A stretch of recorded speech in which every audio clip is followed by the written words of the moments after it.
Astaghfirullah. Bismillahirrahmanirrahim.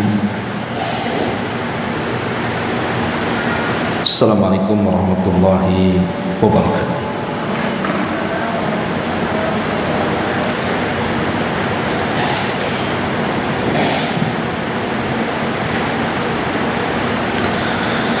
Alhamdulillah wassalatu wassalamu ala Rasulillah wa ala alihi wa sahbihi wa mawalah wa la hawla wa la quwwata illa billahi wa ba'd.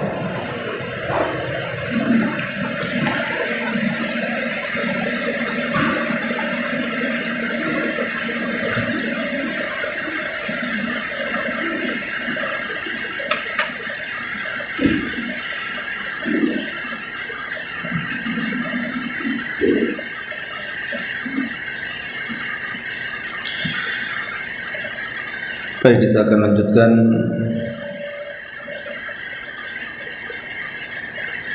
kajian kita, masih membahas surah Al-Mudaththir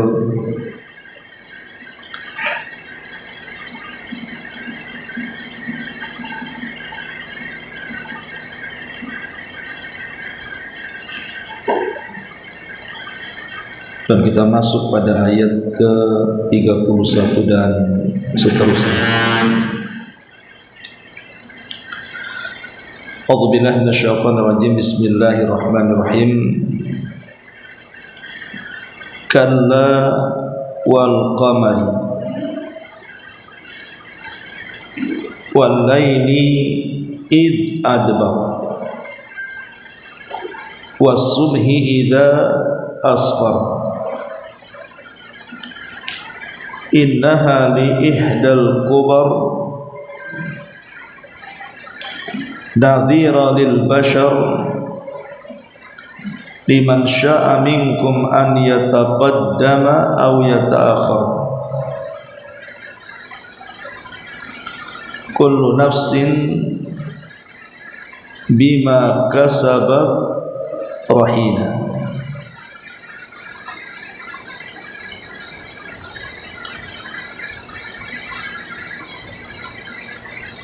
Di sini Allah Subhanahu wa taala berfirman, kalla wal qamar.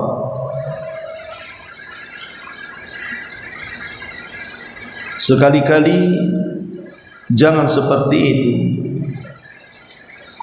dan demi bulan serta demi malam ketika berlalu dan demi subuh apabila mulai terang. Sesungguhnya neraka Saqar itu benar-benar salah satu bencana yang sangat besar, sebagai peringatan bagi manusia, bagi siapa di antara kamu yang ingin maju meraih kebaikan atau mundur dengan kemaksiatan. Dan setiap orang bertanggung jawab atas apa yang telah dia lakukan.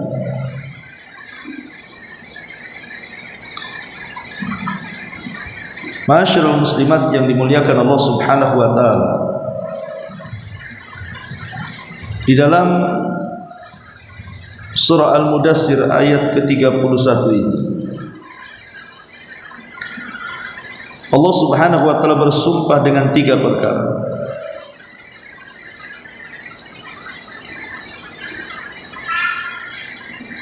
Pertama, Allah Subhanahu wa taala bersumpah dengan bulan.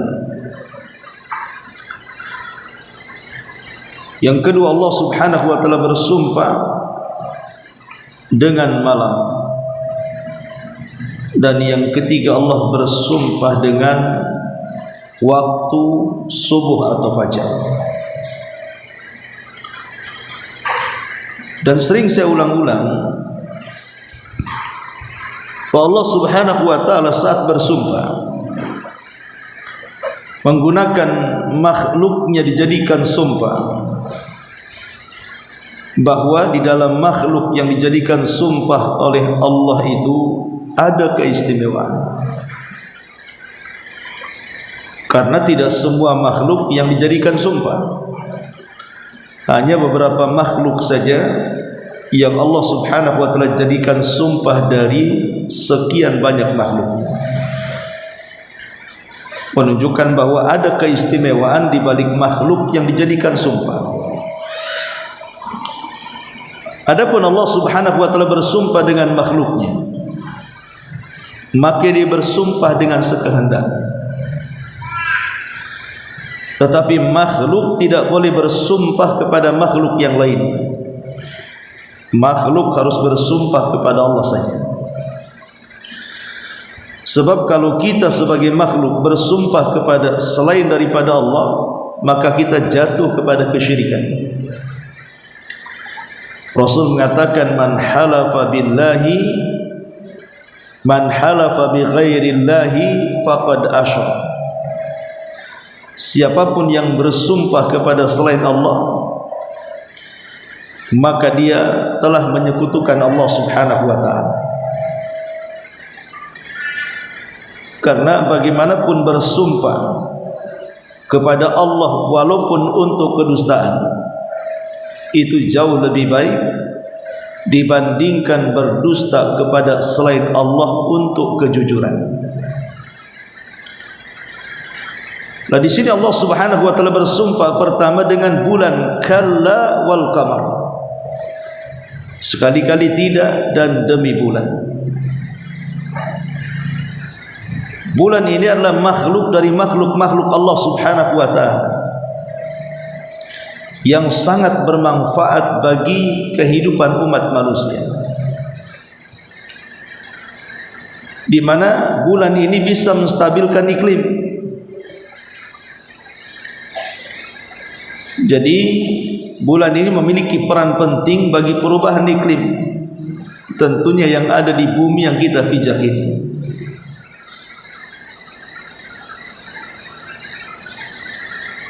Kemudian yang kedua, bulan juga bisa mempengaruhi pasang surut air lautan.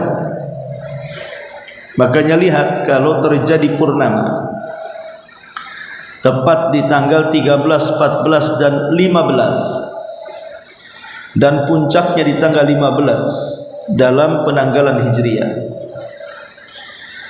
di saat langit cerah, tidak ada mendung, kemudian muncul purnama,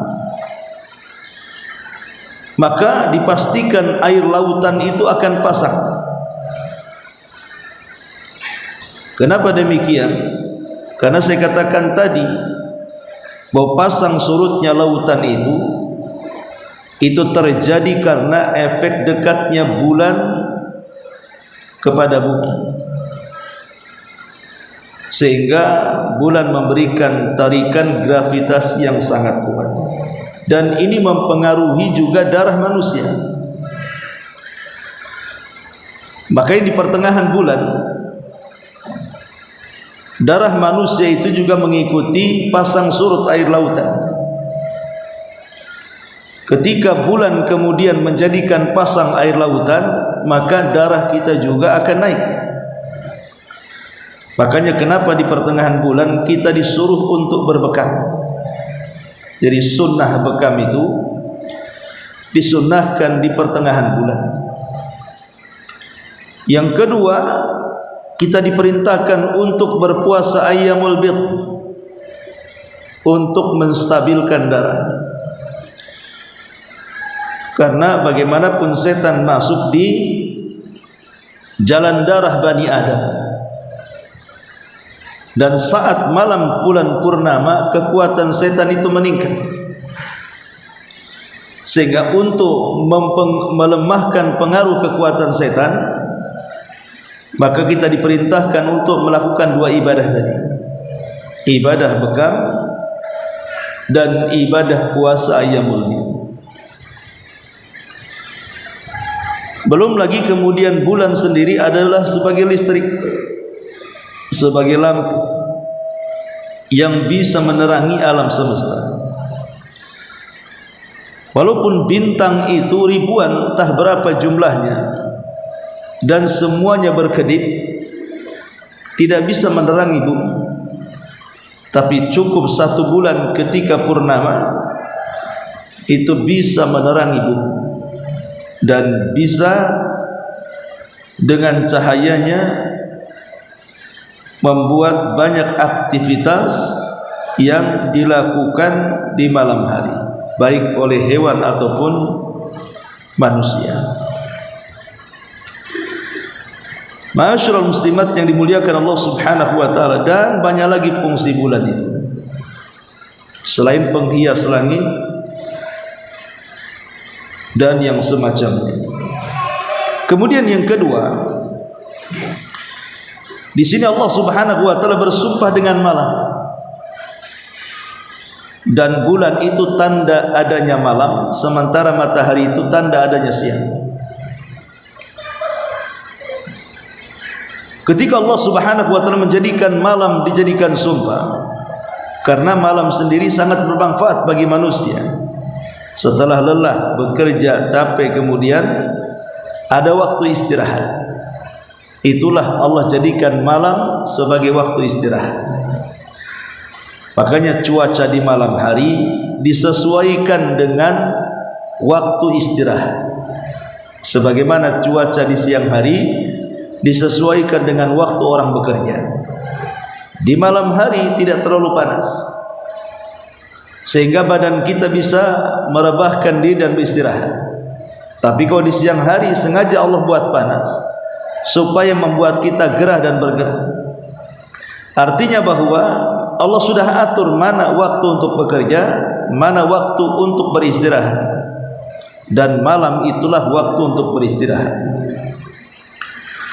Lebih daripada itu, bahwa ibadah di malam hari itu banyak sekali yang jauh melebihi ibadah di siang hari. Pertama, kedekatan kita kepada Allah Subhanahu wa taala akan jauh lebih dekat dibandingkan ibadah di siang hari. Karena ibadah di malam hari itu cenderung ikhlas. Mau ria sama siapa, orang tidur semua.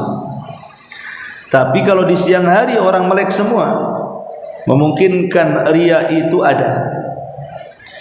Sehingga malam hari itu jauh lebih mampu kita mendekatkan diri kepada Allah dibandingkan siang hari.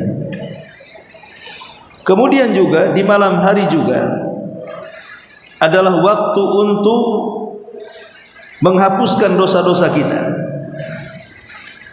Karena di malam hari, terkhusus di sepertiga malam akhir, Allah Subhanahu wa taala menawarkan dirinya kepada orang-orang yang hendak bertobat. Apa kata Allah? Man yastaghfiruni fa'aghfirullah. Siapa yang minta ampun kepadaku di waktu ini, maksud di sepertiga malam akhir, ku ampuni dosa-dosanya. Kemudian juga izalatul hammi wa tafrijil qurabi. Malam hari juga bisa menghilangkan kebingungan dan bisa melapangkan kesusahan. Kenapa demikian? Karena di siang hari kan kita lelah, berhadapan dengan orang, kadang ada masalah banyak. Terkadang di siang hari kita stres, kemudian datang malam hari, tidur dia. Minimalnya dengan tidur di malam hari adalah sedikit waktu untuk menenangkan diri, sedikit waktu untuk mendapatkan ketenangan selama dia tertidur. Bahkan lebih daripada itu, kalaupun dia terbangun, maka di malam hari itu adalah waktu yang tepat untuk memohon kepada Allah agar Allah Subhanahu wa taala menyelesaikan setiap kesulitannya. Karena Allah sendiri yang mengatakan, man yad'uni fa astajibana wa man yas'aluni fa utiya. Siapa yang berdoa aku kabulkan, siapa yang minta aku beri. Kalimat siapa yang berdoa aku kabulkan dan siapa yang meminta ku beri, artinya Allah memberikan kesempatan kepada kita untuk mengadukan setiap kesulitan, keperitan hidup kita di sepertiga malam kepada Allah Azza wa Jalla. Apa yang kita mau kepada Allah, pasti Allah Subhanahu wa taala akan mengabulkan permintaan kita. Bahkan di malam hari ada waktu sahar, waktu turunnya rahmat, waktu di mana para malaikat turun kemudian menyaksikan orang-orang yang bertahajud. Dan di malam hari juga bisa sebagai pengangkat derajat kita di sorga. Dan banyak peperangan dalam Islam yang dimenangkan Allah Subhanahu wa taala itu terjadi di malam hari. Dan banyak lagi tentu faedah di malam hari ini. Intinya ibadah di malam hari itu cenderung ikhlas, lebih bisa diresapi, kemudian juga ada tambahan tadabbur dan pemahaman. Kemudian apabila seorang hamba melaksanakan tahajud, kemudian setelah tahajud dia pun berzikir, meminta ampun, istighfar, berdoa kepada Allah Azza wa Jalla, maka dia telah menegakkan malamnya dengan sebaik-baik penegakan. Karena bagaimanapun efeknya bagus kepada badan, bisa menyehatkan badan dan begitu seterusnya. Kemudian yang ketiga, Allah Subhanahu wa taala bersumpah dengan waktu subuh. Allah mengatakan was-subhi idza asfar, dan subuh apabila sudah menerangi. Ketika Allah Subhanahu wa taala bersumpah dengan waktu subuh, maka saya katakan atau sering saya ucapkan bahwa waktu subuh adalah waktu yang sangat-sangat istimewa. Karena orang yang membaca Quran di waktu subuh itu, para malaikat akan mendengar dan menyaksikannya. Sebagaimana Allah mengatakan, inna Qur'anal fajri kana mashhuda. Bacaan Al-Quran di waktu fajar itu disaksikan para malaikat. Dan Nabi SAW kemudian menjamin orang-orang yang menjaga salat subuh dengan jaminan sorga. Kata Nabi SAW, man shallal baradaini dakhalal jannah. Siapa yang melaksanakan dua salat yang disebut dengan salat barad, maka Allah jamin dengan sorga. Maksudnya dua salat barad adalah salat asar dan salat subuh. Dan waktu fajar juga adalah waktu di mana kita ini akan diberkahi oleh Allah Subhanahu wa taala. Karena di waktu itu turun berkah. Kalau ingin mencari berkah, carilah di waktu fajar. Carilah di waktu subuh sampai terbit matahari. Nabi SAW mengatakan, Allahumma barik li ummati fi bukuriha. Ya Allah, berkahilah umatku di waktu paginya. Dan waktu fajar sendiri adalah waktu akhir Allah Subhanahu wa taala akan naik ke langit dan juga para malaikatnya. Dan di waktu ini pula catatan-catatan amal akan naik dan diangkat oleh Allah Subhanahu wa taala. Di sini ada perbedaan ketika Allah Subhanahu wa taala menyebut kalimat malam dan kalimat subuh dalam kalimat id dan idza. Di sini Allah mengatakan wal laili id adbar. Tapi ketika bicara subuh was subhi idza asfar, yang satu id, yang satu idza. Yang satu menggunakan sukun id dan yang satu menggunakan fathah berharokat. Secara bahasa sukun itu artinya tenang dan harokat itu bergerak. Nah, ketika Allah Subhanahu wa taala menyebut malam dengan sukun, menunjukkan malam itu harus tenang. Id pakai sukun, sukun itu artinya tenang. Maka jadikan di malam hari itu untuk mencari ketenangan. Tapi ketika Allah menyebut kalimat subuh, Allah mengatakan was-subhi idza, pakai fathah, harokat. Ada harokatnya, tidak pakai sukun. Dan harokat itu artinya bergerak. Karena bergeraknya manusia itu disetat di waktu subuh. Jadi mulai bergeraknya manusia itu di waktu subuh. Disitulah manusia bergerak untuk mencari dunia. Jangan dibalik. Jangan dijadikan kemudian malam bergerak, siang pula kemudian sukun. Dia tenang, pengangguran, banyak tidur dan begitu seterusnya. Merubah alam namanya, akan terjadi bencana. Kecuali mungkin karena terpaksa, mungkin ya karena kerjanya sip-sipan, ada siang ada malam. Tapi jangan sepanjang hidup seperti itu menggantikan pekerjaan di malam hari dan melupakan kemudian bergerak di siang hari. Tapi jadikan pekerjaan di siang hari dan istirahat di malam hari. Setelah Allah Subhanahu wa taala bersumpah dengan 3 perkara ini, bersumpah dengan bulan, bersumpah dengan malam, bersumpah dengan subuh. Untuk apa sumpah-sumpah ini? Allah mengatakan innaha la ihdal kubar. Sesungguhnya neraka Saqar yang sebelumnya kan diceritakan tentang cerita Al-Walid ibn Mughirah yang diancam dengan neraka Saqar, sauslihi Saqar, karena menentang Allah dan Rasulnya. Maka di sini Allah Subhanahu wa taala menjelaskan seperti apa neraka Saqar itu. Maka Allah mengatakan innaha la ihdal kubar. Ingat, neraka Saqar itu salah satu neraka yang bencananya besar sekali. Nadhiran lil bashar, sebagai peringatan. Sebagai peringatan artinya untuk menakut-nakuti. Dengan neraka itu lil bashari, umat manusia. Ma'asyiral muslimat yang dimuliakan Allah Subhanahu wa taala, kalau seandainya Allah tidak menciptakan neraka,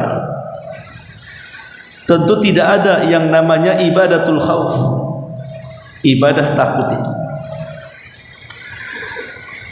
Dan kalau seandainya Allah tidak menciptakan neraka, tentu manusia akan lebih melunjak kepada Rabbnya, akan lebih kurang ajar kepada Allah Subhanahu wa taala dan melampaui batasnya. Tapi dengan adanya neraka, maka manusia sudah mulai takut kepada Allah, tidak berani macam-macam lagi dengan Allah. Nah, dalam ayat ini Allah Subhanahu wa taala ingin mengatakan fungsi diciptakannya neraka. Untuk apa neraka itu diciptakan? Untuk nadhiran lil bashar, menakut-nakuti hambanya. Supaya kita ini kalau ingat neraka takut. Supaya kita ini kalau ingat azab Allah Subhanahu wa taala di neraka itu semakin merinding, sehingga menggugah keinsafan kita dan taubat kita, dan semakin meningkat amal saleh kita. Karena bagaimanapun neraka itu adalah tempat yang sangat menakutkan, sehingga wajar dijadikan oleh Allah Subhanahu wa taala sebagai alat untuk menakut-nakuti hambanya. Karena neraka sendiri memang menakutkan. Contoh, Allah Subhanahu wa taala berfirman, ya ayyuhalladzina amanu qu anfusakum wa ahlikum nara wa quduhan nas wal hijarah 'alaiha malaikatun ghiladun shidadun la ya'sunallah ma amarahum wa yaf'aluna ma yu'marun. Wahai orang-orang yang beriman, peliharalah dirimu dan keluargamu dari api neraka yang bahan bakarnya manusia dan batu. Di dunia kalau hendak menyalakan sebuah kompor yang terbuat dari selain gas pakai kayu, ya bahan bakarnya ya kayu, apalagi atau batu bara gitu ya.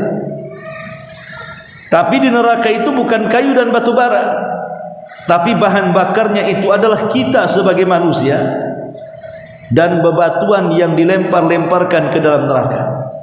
Itulah dua bahan baku penduduk neraka. Dari perkataan ini saja kita sudah takut. Bagaimana kalau kita yang masuk neraka? Tentu kita akan jadi bahan bakar neraka. Akhirnya kemudian adalah perasaan takut kepada Allah Subhanahu wa taala dari neraka. Makanya kenapa Allah mengatakan wattaqun naral lati uiddat lil kafirin, dan takutlah kamu dari neraka yang sudah disediakan untuk orang-orang kafir. Ma'asyiral muslimat yang dimuliakan Allah Subhanahu wa taala, ada sedikit bayangan kenapa kita memang harus takut dengan neraka. Kalau kita cerita dengan makanan penuh neraka saja, contoh mamanya hadis Nabi sallallahu alaihi wasallam, "Lau anna qitratan minaz zakum qutirat fi dari dunya la afsadat ala ahli dunya ma'asiyahum fa kaifa biman takunu ta'am." Seandainya satu tetes saja getah pohon zakum itu dipercikkan ke dunia, niscaya ia akan merusak semua kehidupan penghuni manusia. Maka bagaimana jika zakum itu menjadi makanannya? Kalau seandainya setetes saja dari getah zakum itu dilempar ke dunia, satu dunia hancur manusia. Bagaimana kalau zakum itu jadi makanannya? Tetesannya saja sudah merusak seluruh makanan, minuman, bahkan tatanan kehidupan manusia. Macam mana kalau buah itu yang jadi makanannya dia kelak pada hari kiamat? Ini mengerikan namanya. Lah harusnya dengan kalimat-kalimat seperti ini kita semakin takut. Atau contoh hadis yang lain. Hadis Abu Hurairah radhiyallahu anhu. Kami sedang duduk-duduk bersama Rasul, tiba-tiba ada suara yang menggelegar. Ada suara yang sangat menggelegar sekali. Rasul bertanya kepada para sahabatnya, "Tadruna ma hadza?" Kalian tahu suara apa ini? Maka para sahabat mengatakan, "Qulna Allah wa Rasul alam." Kami tidak tahu, Allah dan Rasulnya yang tahu. Maka Rasul mengatakan, "Hadza hajarun rumiya bihi fin nari mundu sab'ina kharifa fahuwa yahwi fin naril an hatta intaha ila qariha fasami'tum wajbataha." Kata Rasul, itu adalah batu yang dilemparkan ke dalam neraka semenjak 70 tahun yang silam. Batu itu terjatuh ke neraka hingga hari ini sampai ke dasarnya, sehingga kalian mendengarkan suara saat benturannya batu itu ketika sampai di dasarnya. Kalau kita bayangkan batu sebesar unta saja dilempar 70 tahun baru masuk ke dasar jahanam, macam mana kita yang dilempar di situ? Itu maksudnya. Sehingga timbul perasaan takut. Batu saja sedemikian hebohnya, macam mana kalau kita yang dilempar dari titian itu? Maka tumbuhlah rasa takut itu. Atau mamanya contoh yang lain, Nabi SAW ketika menjelaskan tentang api yang kita nyalakan di dunia, narukum hadhihi alladhi yuqidu banu adam, api yang kalian hidupkan wahai anak Adam, itu hanya juz'un min sab'ina juz'an min nari jahannam. Itu hanya satu bagian dari kelipatan panasnya 70 neraka jahanam. Yang satu panas dengan panas berikutnya sama-sama panasnya. Kalau seandainya satu bagian daripada 70 bagian saja bisa membakar bumi, macam mana kalau kekuatan panasnya digabung dengan 70 bagian itu? Sepanas apa neraka itu? Makanya cukuplah dengan ayat-ayat dan hadis-hadis Nabi SAW yang menjelaskan kengerian neraka, kita semakin takut dengan neraka. Dan Allah Subhanahu wa taala sudah menakut-nakuti dengan neraka kepada kita, maka takutlah kepada Allah Subhanahu wa ta'ala dan takut juga dengan neraka.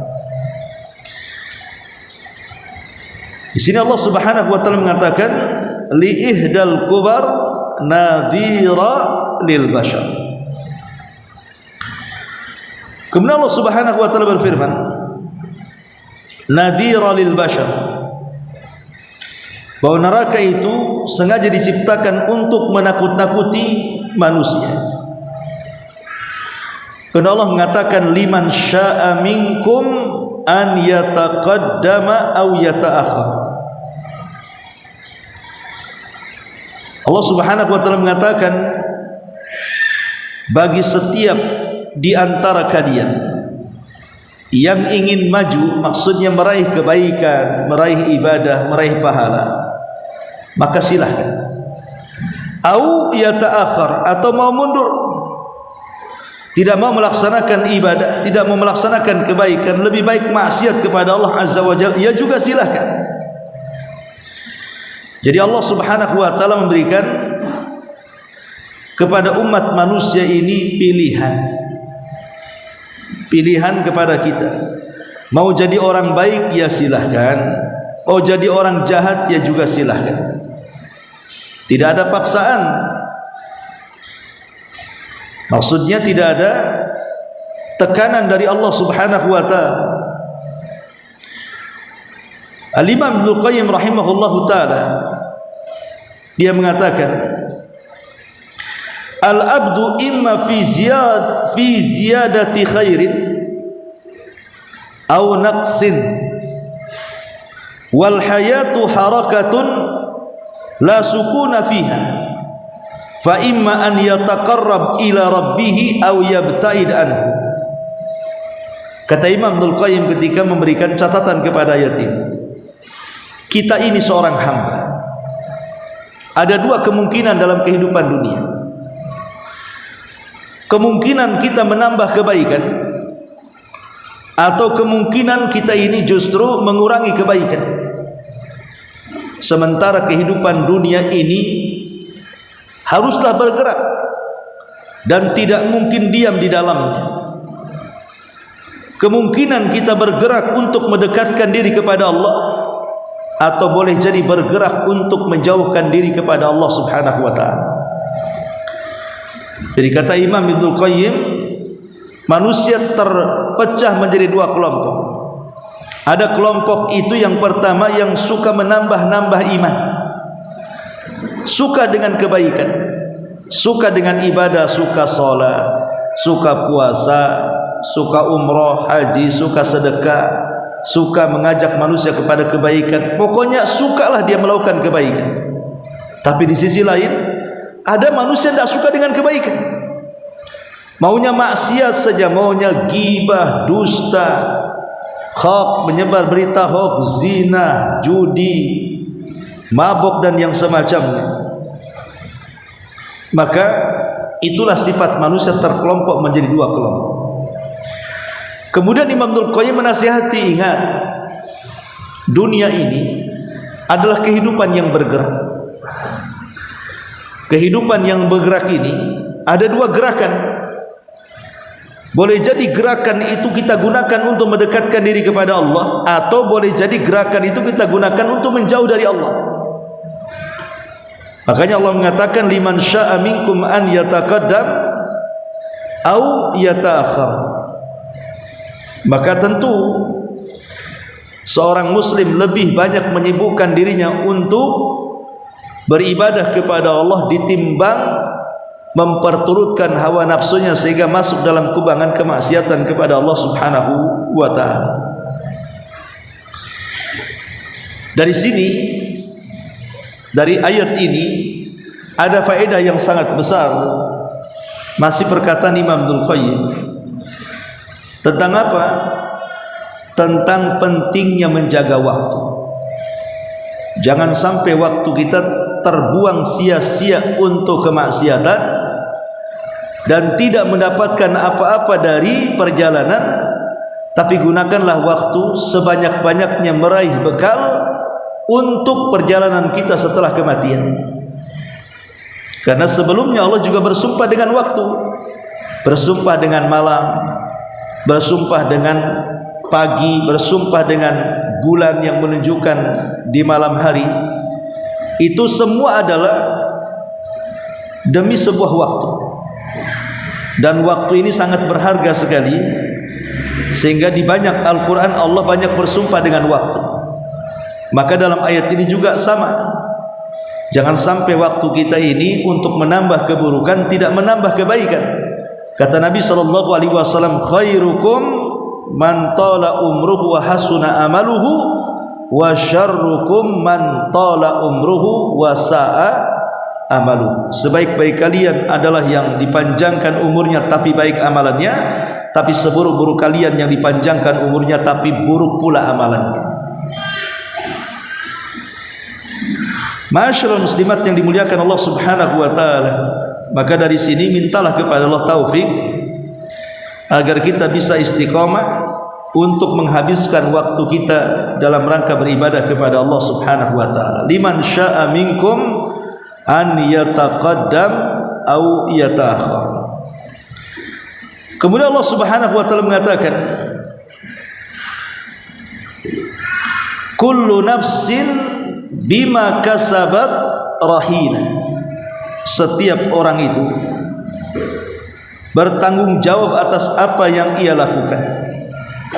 Ingat, setiap kita ini ada pertanggungjawabannya di hadapan Allah Subhanahu wa taala terhadap apa yang kita lakukan. Makanya ada istilah para ulama itu, ad-dunya mazra'atun lil akhirati. Dunia ini sebenarnya tempat bercocok tanam untuk kehidupan akhirat kita. Kalau ibu mencocok tanam di dunia dengan tanaman-tanaman yang baik, maka di akhirat ibu bisa menuai kebaikan dari yang ibu tanam di dunia. Tapi kalau seandainya di dunia kita tanam dengan keburukan, maka di akhirat pun jangan pernah harap bisa menuai kecuali keburukan. Itulah yang Allah Subhanahu wa taala katakan, wa man ya'mal mithqala dzarratin khairan yarah wa man ya'mal mithqala dzarratin syarran yarah. Siapapun yang beramal kebaikan walaupun satu biji zarah, tetap Allah akan melihatnya. Siapapun yang beramal keburukan walaupun sebiji zarah, maka Allah juga tetap akan membalasnya. Dan Rasul mengatakan, penduduk atau ahlul ma'ruf di dunia, ahlul ma'ruf fil akhirah, wa ahlul munkari fid dunya, ahlul munkari fil akhirah. Orang yang senantiasa mengajak manusia kepada kebaikan, maka di akhirat juga mereka akan mendapatkan kebaikan. Tapi orang yang senantiasa mengajak kemungkaran, kata Rasul, maka di akhirat dia akan mendapatkan kemungkaran. Begitulah al-jaza min jinsil amali, bahwa balasan itu disesuaikan dengan amalannya. Kalau amalannya baik, balasannya baik. Kalau amalannya tidak baik, balasannya juga tidak baik. Al-jaza min jinsil amal. Maka di sini Allah mengatakan, kullu nafsin bima kasabat rahina. Setiap manusia bertanggung jawab. Setelah sebelumnya Allah Subhanahu wa taala mengatakan manusia diberikan dua pilihan, mau menambah bekal kebaikan ataukah meninggalkan bekal kebaikan dan membawa bekal keburukan. Allah pilih kepada kita. Tapi di ayat ini Allah tegaskan, kalian sudah memilih dengan pilihan kalian masing-masing. Ingat, setiap kalian harus mempertanggungjawabkan perbuatan kita di hadapan Allah Subhanahu wa taala. Jika baik, maka engkau akan baik. Jika jahat, maka engkau akan mendapatkan keburukan. Ma'asyiral muslimat yang dimuliakan Allah Subhanahu wa taala, liman syaa minkum an yataqaddam aw yata'akhir, kullu nafsin bima kasabat rahina. Wallahu alam. Saya pikir sampai di sini dulu, karena ayat berikutnya sudah beda pembahasan dan cukup panjang. Baik, sebelum saya tutup, kalau ada yang bertanya silakan.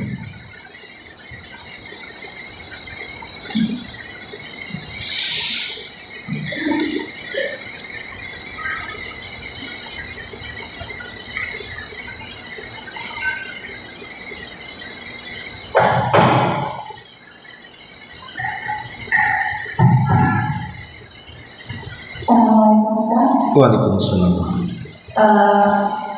Dalam penjelasan tafsir surat kita Ustaz, dikatakan Allah bersumpah dalam 3 waktu. Yang anak tanyakan pada poin yang ketiga, Allah bersumpah dengan waktu subuh. Dan dari poin-poin tersebut yang di akhir keberkatan waktu subuh, terus waktu pada Allah naik ke langit, terus membuat dengan catatan di sini. Berarti dengan penjelasan yang Ustaz sampaikan tadi, ini menunjukkan satu dalil bahwa setiap amalan kita Ustaz di muka bumi ini diperhitungkan oleh Allah Subhanahu wa Ta'ala dengan dalil yang ini Ustaz. Karena dalam dalil yang lain dikatakan Allah mengangkat catatan di hari Senin dan Kamis. Terus ada yang bulanan dan ada yang tahunan di malam Lailatul Qadar. Padahal yang lainnya ini dalilnya Ustaz. Iya. Jadi Allah mengangkat atau Allah menerima catatan yang diangkat kepadanya itu ada yang sifatnya harian, ada yang sifatnya pekanan, ada yang sifatnya tahunan. Adapun yang harian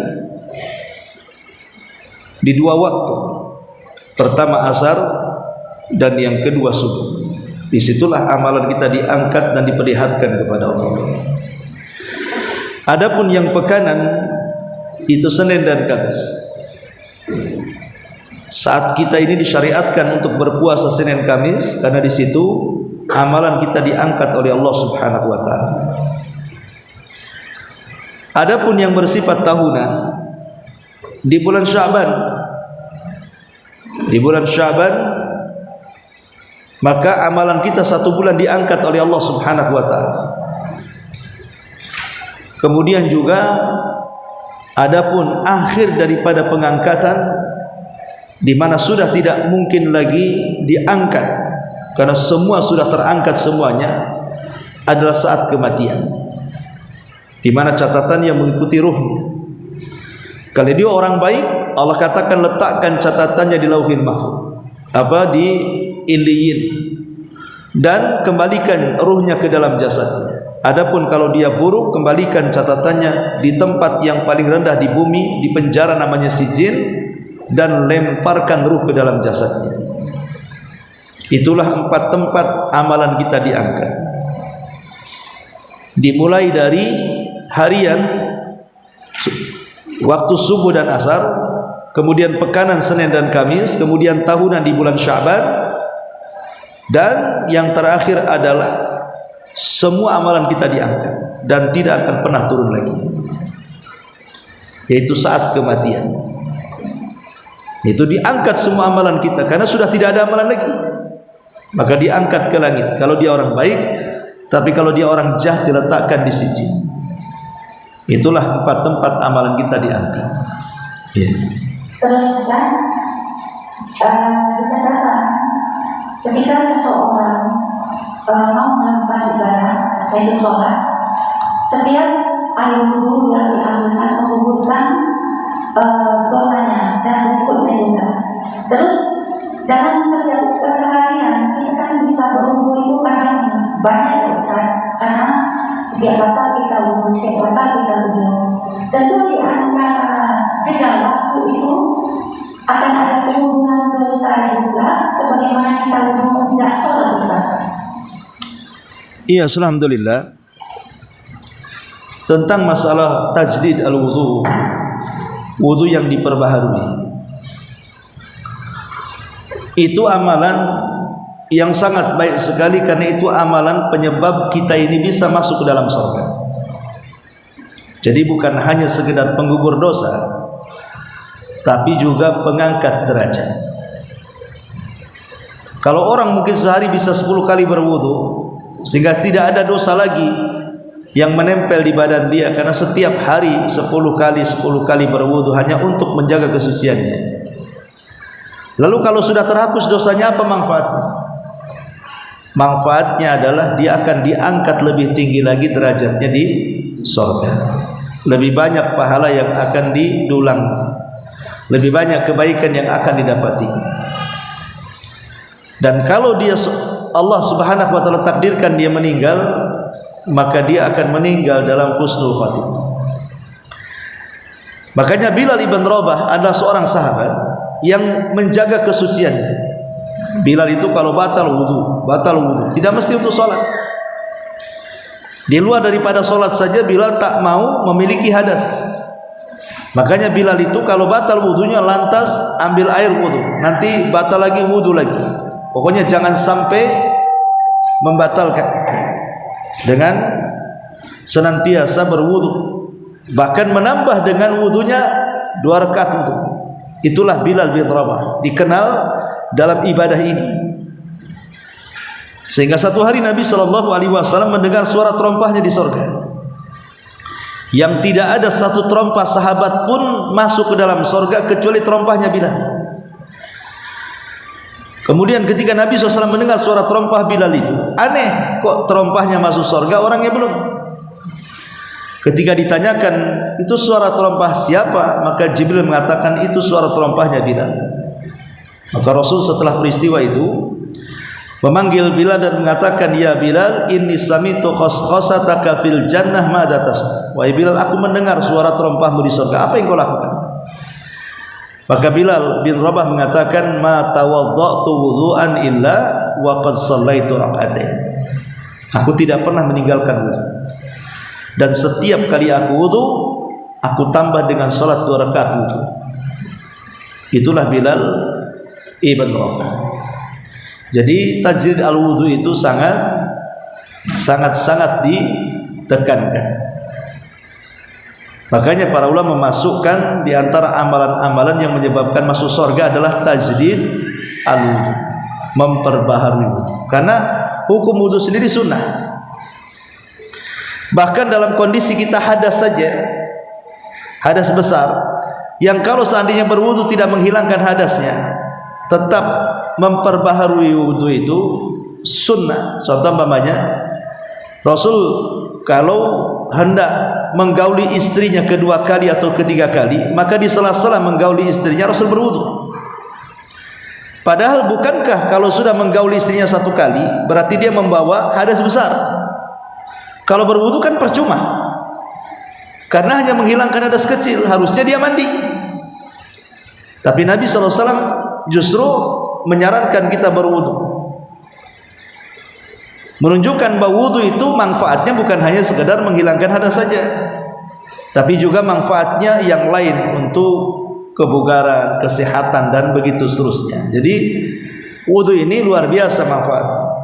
Jangan semata-mata mengatakan hanya sekedar menggugurkan dosa saja, tapi lebih daripada itu banyak manfaat wudu kalau digali. Bahkan ada seorang profesor barat itu, dia seorang profesor yang katanya disusupkan oleh orang kafir ke dalam Islam, dijadikan misionaris. Ketika kemudian sang profesor ini mulai memperlihatkan atau meneliti tentang masalah kenapa umat Islam ini berwudu, setiap mau sholat kenapa dia wudu, mulai dia meneliti wudu dari segi kesehatan. Rupanya baru sampai ke memasukkan air ke telinga, belum sampai ke membasuh kaki saja, dia dapat hidayah, kemudian masuk Islam. Jadi apapun yang diperintahkan Allah Subhanahu wa taala, walaupun kita ini tidak masuk di akal atau mungkin tidak bisa dicari-cari hikmahnya, sudah lakukan saja. Karena bagaimanapun setiap perintah itu pasti ada maslahat, sebagaimana setiap larangan itu pasti ada madarat. Itu kaidahnya di sini. Wallahu a'lam. Awalnya di luar tema terkait dengan bencana yang dialami oleh saudara-saudara kita di Sumatera. Itu bagaimana sikap kita?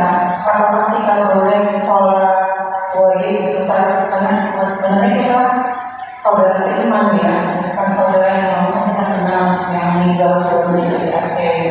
Dari Natal itu kan daerahnya kebanyakan Muslim, kemudian di Sumatera Barat juga kebanyakan Muslim.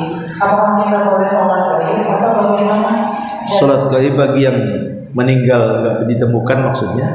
Yang tidak ditemukan banyak yang kayak yang itu dalam mobil mereka belum diapa-apakan jenazahnya. Bagi kita yang ada di Batam ini, kita merasa ini sekarang yang terjadi itu, tapi kita ingin mendoakan mereka apakah ada yang lebih baik lagi untuk mereka yang meninggal itu. Iya, alhamdulillah. Terkait dengan bencana alam yang ada di Sumatera Barat, Aceh dan Sumut, bahkan kita katakan hampir separuh Sumatera terkena dampak. Memang tidak syak lagi bahwa banyak menelan korban, karena ini kan bencana alam, bencana besar bukan bencana kecil. Bahkan bisa sampai ribuan antara yang meninggal, yang hilang dan yang luka-luka. Kalau disertakan dengan yang mengungsi itu jutaan yang kelaparan. Bahkan ada orang mati bukan karena terkena bencana, tapi karena kelaparan, tidak ada yang dimakan. Karena ada yang terisolasi itu sampai seminggu tak dapat makan, akhirnya mati. Lalu bagaimana terkait kita yang tidak terdampak di sini? Apa yang harus kita lakukan? Apakah kita perlu sholat gaib untuk mereka? Hukum sholat gaib ini sebenarnya kan terjadi khilaf ulama. Kalau memang sudah disolatkan, ya tidak perlu disolat gaibkan. Itu pendapat Syekh Albani dalam kitabnya Ahkamul Janaiz. Karena Rasulullah SAW tidak pernah menyolat gaibkan orang yang sudah disolatkan. Rasul itu hanya pernah mensolat gaibkan karena orang itu belum disolatkan. Siapa? Najasyi, Raja Ethiopia. Meninggal, dia seorang muslim. Di Ethiopia ada orang muslim lain, malah kemudian dikebumikan layaknya orang Nasrani, padahal dia seorang muslim. Maka Nabi SAW mensalat gaibkan Najasyi di Madinah.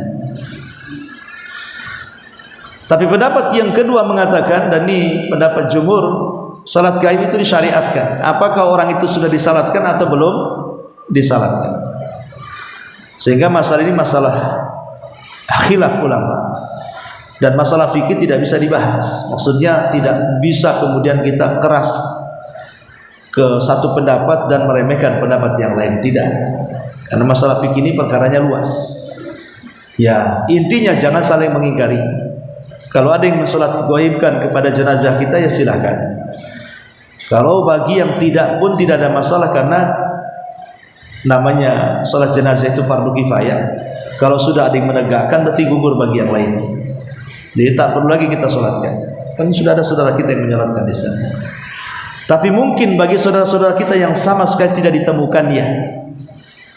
Kalau saudara-saudara kita yang mungkin terpendam dalam lumpur sehingga sampai hari ini belum ditemukan, atau hanyut kemudian ke bawah arus sampai ke lautan, kemudian dimakan oleh binatang-binatang di laut dan yang semacamnya, dan sampai hari ini tidak ketemukan, maka kita boleh mensolat gaibkan. Tidak khilaf, karena dia belum disolatkan masalahnya. Ya. Jadi itu terkait. Yang kedua, yang penting adalah doa. Doa kan tidak mesti dalam sholat jenazah. Kita bisa berdoa dalam setiap sholat wajib, setelah sholat wajib, atau di waktu-waktu yang sangat mustajab, waktu hujan, hari asar ke maghrib di hari Jumat, sepertiga malam akhir, antara dua azan, antara dua khutbah. Banyak waktu-waktu yang sangat mustajab. Kita doakan saudara kita di antara mereka yang meninggal, kita doakan kebaikan. Kalau dia orang baik, mudah-mudahan dia syahid. Kalau seandainya keluarga yang ditinggal, maka kita berdoa ketabahan supaya mereka bisa menghadapi masalah ke depan. Karena persoalan Aceh ini, Sumatera Barat ataupun Sumut, itu sebenarnya tidak sesederhana yang kita lihat. Artinya bukan berarti selesai bencana, tidak ada banjir, tidak ada longsor, selesai begitu saja, tidak. Tapi bencana itu, setelah musibah ada bencana yang jauh lebih besar. Apa bencana yang lebih besar itu? Tingkat psikologi, trauma. Anak-anak menjadi yatim, tidak punya orang tua, Siapa yang mendidik mereka? Jadi ada musibah yang jauh lebih besar daripada itu. Kalau itu mungkin merusak rumah, kita bisa bangun rumah. Sawah mungkin kita bisa bersih karena kita beli lagi. Kendaraan juga kita bisa beli lagi. Tapi untuk menaikkan kembali kepercayaan diri, menghilangkan trauma, menenangkan jiwa, itu bukan perkara mudah. Ya, kalau sekarang masih banyaklah orang yang datang membantu, menghibur dan begitu seterusnya. Nanti satu hari muhsinin itu kan satu akan hilang. Pemerintah juga pasti akan menghentikan bantuannya kalau sudah kira-kira cukup, dan akan dikembalikan kepada masing-masing kan. Nah, disitulah nanti musibah yang jauh lebih besar, tekanan hati, terutama anak-anak yang jelas-jelas menjadi yatim karena orang tuanya meninggal, atau orang-orang yang ditinggalkan, orang-orang yang dicintainya. Itu trauma yang berkepanjangan, itu luar biasa kan. Nah, ini juga tugas kita semua untuk mendoakan ketabahan kepada mereka, kepada orang yang ditinggalkannya, semoga mereka lebih tabah lagi. Ya, kalau seandainya kita ini memiliki beberapa rezeki yang bisa kita bantu saudara-saudara kita, ya itu lebih baik lagi. Karena bagaimanapun muslim satu dengan muslim yang lain kan kal jasadil wahid. Idza ishtaka minhu udhun tada'alahu sa'irul jasadi bis-sihri wal humma. Muslim satu dengan yang lain itu seperti satu tubuh. Kalau satu anggota tubuh kita sakit, maka yang lainnya akan merasakan. Maka kalau memang kita ini diberikan rezeki oleh Allah, ya walaupun tidak banyak, sumbangkan kepada saudara-saudara kita, mungkin kepada pos-pos yang terpercaya. Yang ada di Batam ini pos-pos yang terpercaya yang sampai ke sana. Karena banyak juga kemudian oknum-oknum yang memanfaatkan bencana alam untuk menguras habis uang kaum muslimin dalam rangka penipuan. Jadi kalau ada yang bisa terpercaya, salurkan kepada mereka, itu jauh lebih baik. Wallahu a'lam. Sedikit Ustaz. Iya. Terkait dengan sholat gaib tadi ya Ustaz. Apa perbedaannya Ustaz ketika kita sholat seperti yang ditanyakan tadi, itu kan mereka ada di luar malam dan kita mengerjakannya itu bukan waktu kejadian yang meninggal.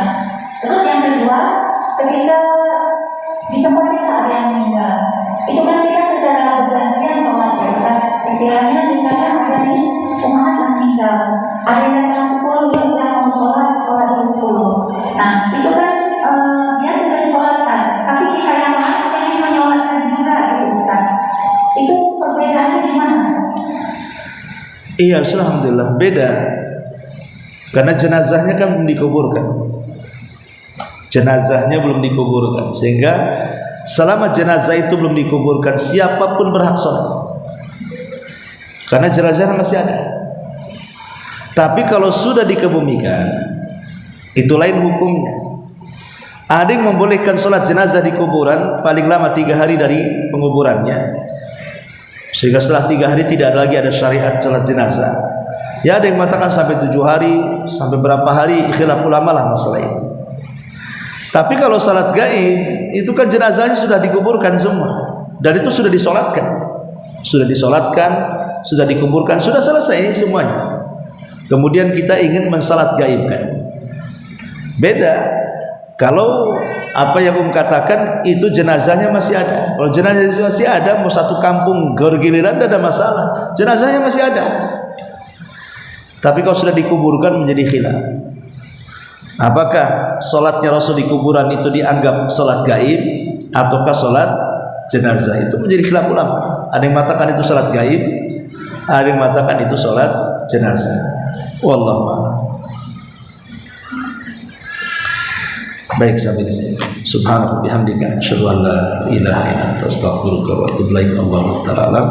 Assalamualaikum warahmatullahi wabarakatuh.